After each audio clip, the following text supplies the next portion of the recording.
So you've heard some statistics, record crime rates, record murders, but I don't think we talk enough about the victims and their loved ones. About a week ago, Jen Psaki, the spokesperson for President Biden, was doing some press event, and she was monitoring the different news stations, and she came across Fox and said, "Here's Fox." And one of Fox's news anchors was talking about soft on crime consequences. And then she kind of giggled and said, "What does that even mean?" Let me tell you what it means. Last week we held an event here on our open border, about the catch and release on our open border. There's a real nice article in Just the News a couple days ago. Let me just read a couple examples of those consequences that Jen Psaki and apparently this administration is giggling about. In Alabama's Chilton County, 2 illegal immigrants ages 27 and 28 have been charged in the murders of 3 adults found shot and burned in an SUV.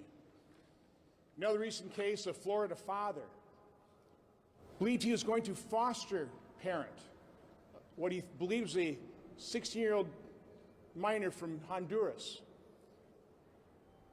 That minor was not a minor. That minor killed him. In Florida, a five-year-old girl riding in her mother's car was crushed to death when an illegal immigrant from Honduras crashed into the car. In Harris County, Texas, an illegal immigrant from El Salvador is charged with exiting a vehicle during a routine traffic stop and fatally shooting a sheriff's deputy in the face last month. Last March, 13 immigrants were killed when an SUV driven by their smuggler crashed into a tractor-trailer in California. More recently, a 59-year-old mother and her 22-year-old daughter were killed in Texas when their car was T-boned by a speeding vehicle trying to smuggle illegal aliens into the country. Those are the victims. Now, those are the victims of the catch and release, the open border on our southwest border. But we also have catch and release in our criminal justice system. And there's some victims I'd like to talk about that are pretty close to my heart that didn't have to die, that didn't have to have their lives forever altered. And those are the victims of the Waukesha Christmas Parade.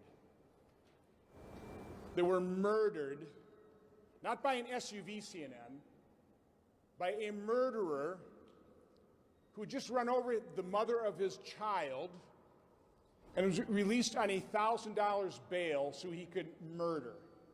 And that's what he did. He murdered 8 people in Waukesha, injured another 62 during a Christmas parade. You barely hear it on the news anymore. I guess it was the wrong murderer and the wrong victims to have the media pay attention for more than a couple days.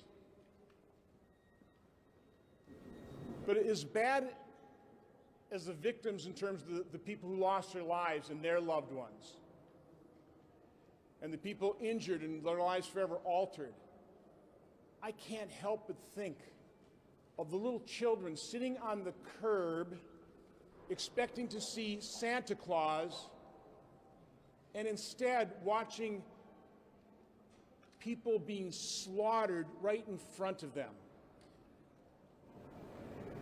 Can you imagine that? Do you ever think about that? Do you think President Biden does? Do you think these soft on crime DAs in Democrat-governed cities think about that? They ought to think about that.